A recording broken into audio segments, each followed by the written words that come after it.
There's a place where the corn grows tall and the creeks run slow.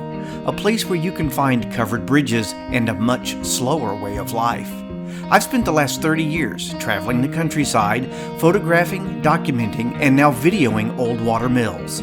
Each one is unique and has a story to tell. It's an absolutely beautiful morning here in Lake County, Indiana. Hi, I'm Jim B. Brock, and this is John Wood's Mill. Let's take a look around.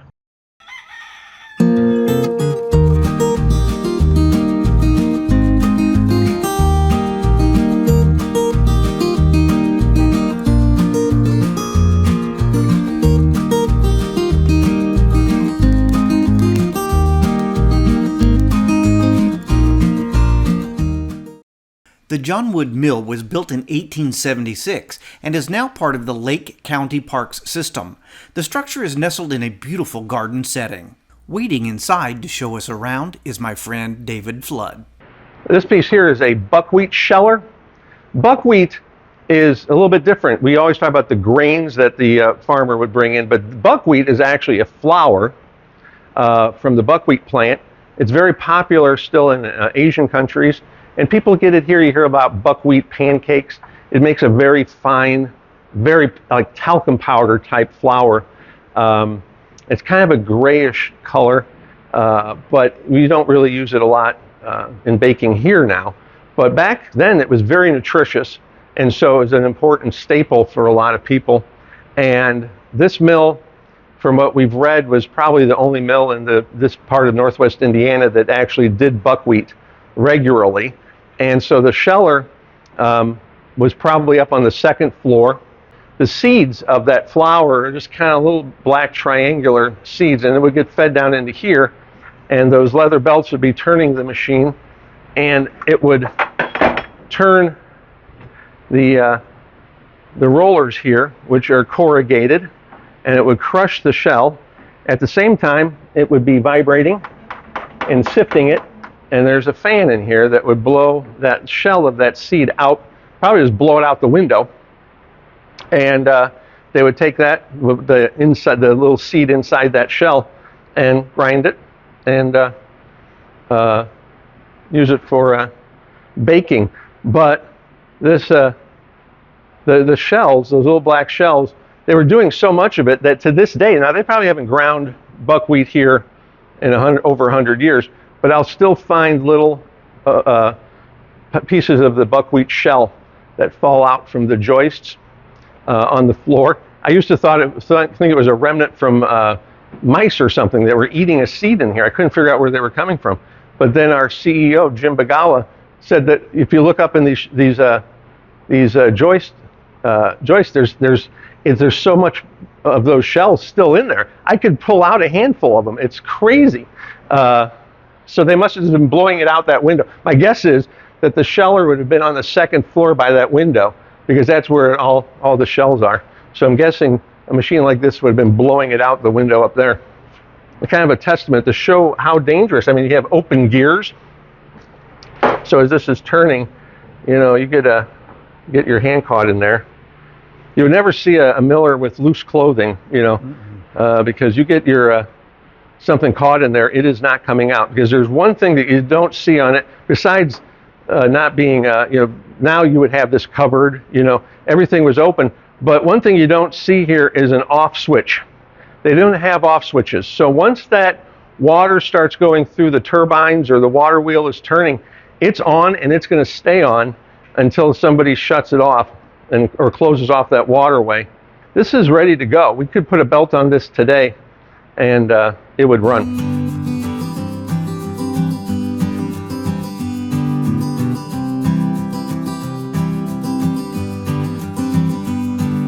But this was primarily a rolling mill, and this is the original bag that was found over at Nathan's house across the street, and he sold it under the Acme brand, which was a common name back in those days. Acme just means like the top or the pinnacle. And so a lot, we hear always like on the Roadrunner cartoons, the Acme, the Acme Anvil Company and stuff. But that's what he sold it under. So the rolling mills were what they were using. The rolling mills that they used, I think they had 2 or 3. according to our records, were the standard that came out in the late 1870s. This mill was built in 1876, so it was ready for the new technology. And the miller here, Nathan, seemed to be pretty much on the path to, keeping up with the Industrial Revolution, so to speak. So he would use the rolling mills. The rolling mills have sets of rollers inside, so they could do two things at the same time, which saved time, and it was also, they were much more efficient because they were being, you didn't have to, dress the stones like they would have to do with the millstones. But the grain would come down in from the cleaners up on the second or third floor and go through the first set of rollers, which are corrugated. They have little grooves, and that would break the wheat, the kernel of wheat, and get the wheat germ and the bran shell off without crushing it. And so then it would go back up, it would go down into the basement where it's collected, and it would go up in an elevator up to sifting machines, and the sifting machines would sift out that bran and the wheat germ and discard it, and then whatever wheat was left would come back down and go through the second set of rollers, which are back here, which are smooth. So you can see the smooth rollers would actually crush the inside of that wheat germ, or the wheat kernel, that white part, and that would grind it up for the flour.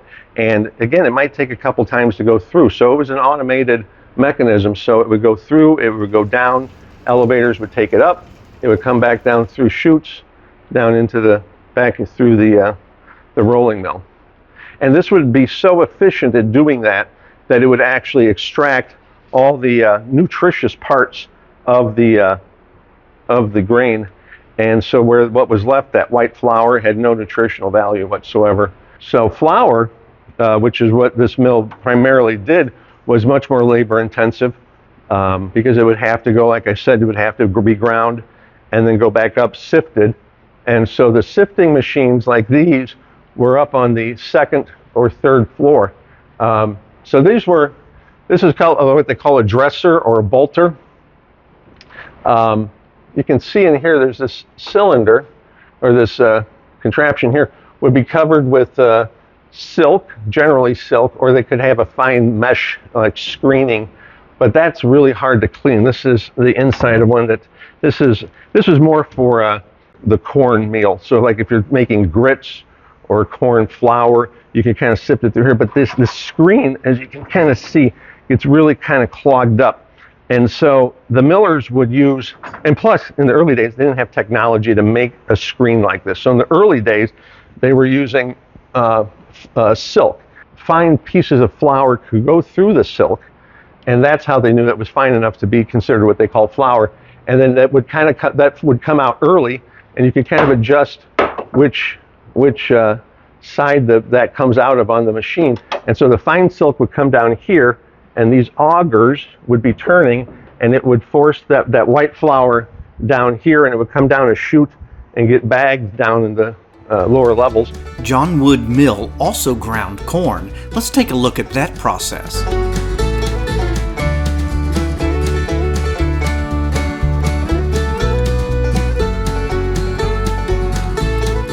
So the stone, like I said, would probably have been in the other part of the mill that is gone, but when we redid the mill in the 70s, they put it up on a platform so you can see it really majestically, but you can't see down in it. So the best spot to see it is from upstairs, but the stones turn, and we have a little window in here so you can see, and it's a very heavy. The top weighs about 2,600 pounds. The bottom one's about 1,400, so together about 4,000 pounds. This stone was not used for just grinding occasionally for, a couple families. This was an industrial-sized stone, and they could put out a lot. I think about 12 bushels an hour or so, which is quite a bit for that one stone. They probably had two stones, but so this is the cask or the hoop or whatever you want to call the wood part. So and there's a little ledge that goes around on the inside with a brush that's attached to the stone. So every second or so, a brush will come and sweep the corn out. Corn is so easy to grind because you just put it in and it comes out. You don't even have to really sift it or anything. So with the stones, you can adjust the height. If I turn this here, you can kind of adjust the height. So there were two types of mills. There were what they would call commercial mills, and then there were custom mills. Custom mills were like this mill, where you had the farmers were really telling the miller what they wanted. The millers would set up the mill. There would be 7, 8 farms in the area that would bring their grain to that specific mill, and the farmer would say, I want flour, or I want to crack this wheat or crack this corn for, chicken feed or whatever it was. And so the miller would do what the farmer wanted. And then he would keep a toll. The toll would be 10, 15, 20%. We always used to tell kids it was 20% at this mill. I don't know if that's the exact amount. That seems kind of high, but so the miller would keep a certain percent of the grain, and then be able to grind it the way he wanted to sell to his sources. So it was all custom. Farmers back then didn't really have a lot of cash. It was all bartered, and so that's how the miller got paid. He didn't get paid cash. He got paid by keeping part of the grain that the farmer brought in. So the farmer would decide what was done. So you could adjust these stones to crack. You could adjust them to grind finely. But with corn, you can grind it down to where you can just bag it and sell it. This is what they called the hopper. So the chutes would come down from the second and third floor, feed into the hopper, and this is what they would call the shoe. And so the shoe obviously doesn't do much when it's just stationary. So they needed something to vibrate the shoe, and that would feed in the corn. Like I was saying on the rolling mill, that a little thing that would kind of vibrate. So this would kind of vibrate. So you would put a damsel is what they call this. It's just a thing that turns and bangs into this shoe. So you put this on, and then that will, in turn, vibrate and hit the shoe and feed the grain down into the eye of the stone. People talk about how hard people back then worked, and they did work very hard, but they were always looking for better ways because they didn't probably like to work as hard as they were working. So there was always a better way, and so they were always thinking. So some guy somewhere thought of the damsel that would vibrate. And you can also control what goes in by turning these, you can kind of adjust the height, the angle of the shoe. This is called the horse. But that's, and you can also control the flow of the grain down into it with this little paddle here.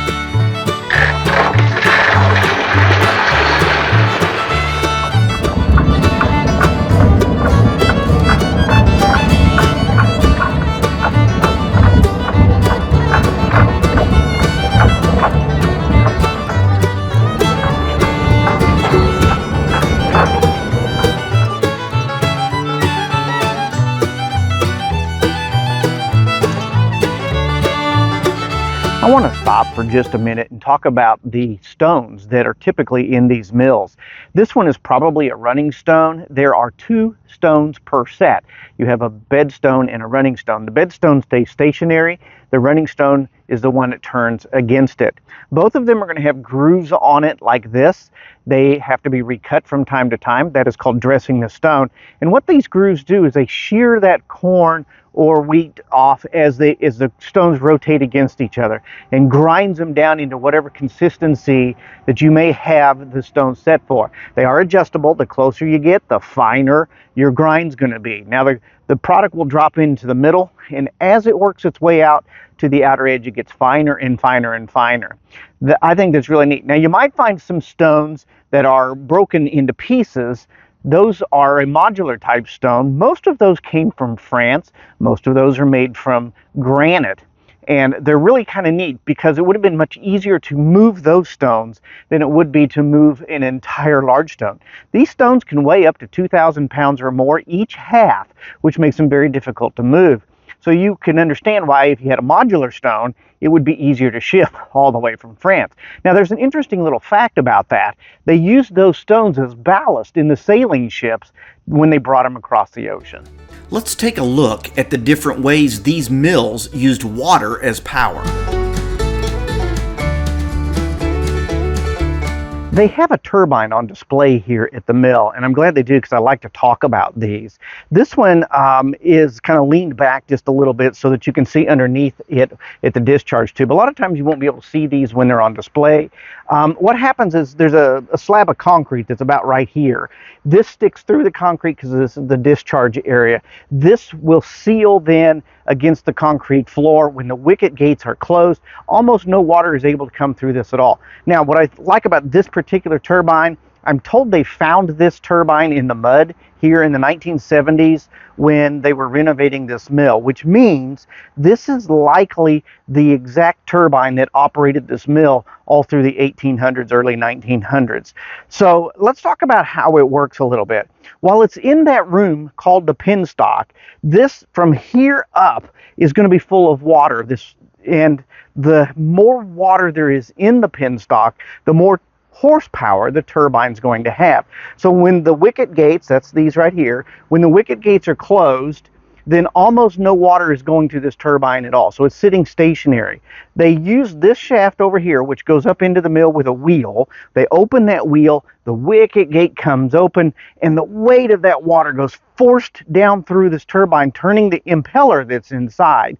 That ultimately turns a line shaft that goes from here up into the mill and operates all of the equipment in there. Again, the more weight of water, the deeper the water is in the penstock, the more horsepower these will have. Ultimately, these had way more horsepower than that of the overshot wheel or the undershot wheel. Now, let me tell you one more thing I find fascinating about these turbines. You would think that this is old technology. You would look at this and you think, wow, this is really outdated. But with all of the talk about sustainable energy today, with wind power and solar power, we often overlook hydroelectric power. In fact, the hydroelectric dams that are in service today, the modern hydroelectric dams in service today, use a turbine very similar to this in design, way more modern, but very similar to this in design. So you're looking at the primitive way of how we power your house today. Ordinarily, there's a beautiful water wheel on display here. It's about 12 foot in diameter, and you can see the foundation there. We're going to talk about its repair here in a minute, but the shaft will sit on top of that foundation and go into the building to operate some pulleys. What's unique about this is where this sluice hits this water wheel. If you look right there, the sluice will hit this water wheel just underneath where the axle is, where the shaft is, and that makes it rotate backwards. So it's going to rotate in a counterclockwise way here behind me. Now, it's not quite an undershot wheel. An undershot wheel is where the force of the water pushes the bottom side of the wheel and makes it rotate that way. A pitchback wheel would be higher up, not quite too top dead center on the top, and cascade down on it, also making the water wheel turn in a counterclockwise rotation in this way. This sluice actually hits just right there in the middle of that wheel, which is a little unusual. So I'm going to call this a modified pitchback wheel. The other application you might have had is an overshot wheel, and that would have had that flume or that chase come up to just top dead center, just past top dead center, and make that wheel turn in a clockwise motion. Any of those ways are really cool to look at, and they're just almost poetic to watch them turn. Okay, they have these giant shafts on display at the mill. Now, this mill never operated off of a water wheel, so it's here for show. It looks to me like they are replacing either the shaft or parts of the wheel, and this large shaft would sit on a base that's over there. These mortise spots would be where the cross members for the wheel would go in. It then sits on bearings on both ends and then is balanced so that it will turn. These are neat to see that they're on here, although I wish the wheel was on display, but I do have photographs from the last time I was here. Neat thing to talk about that this is a single log, by the way. This thing is probably close to 20 feet long. Its full girth is probably 24 inches or so. This would be an expensive and hard item to find. Funding for the new water wheel has already been approved and construction has begun. John Wood Mill also features a steam-powered sawmill. Let's take a look at that.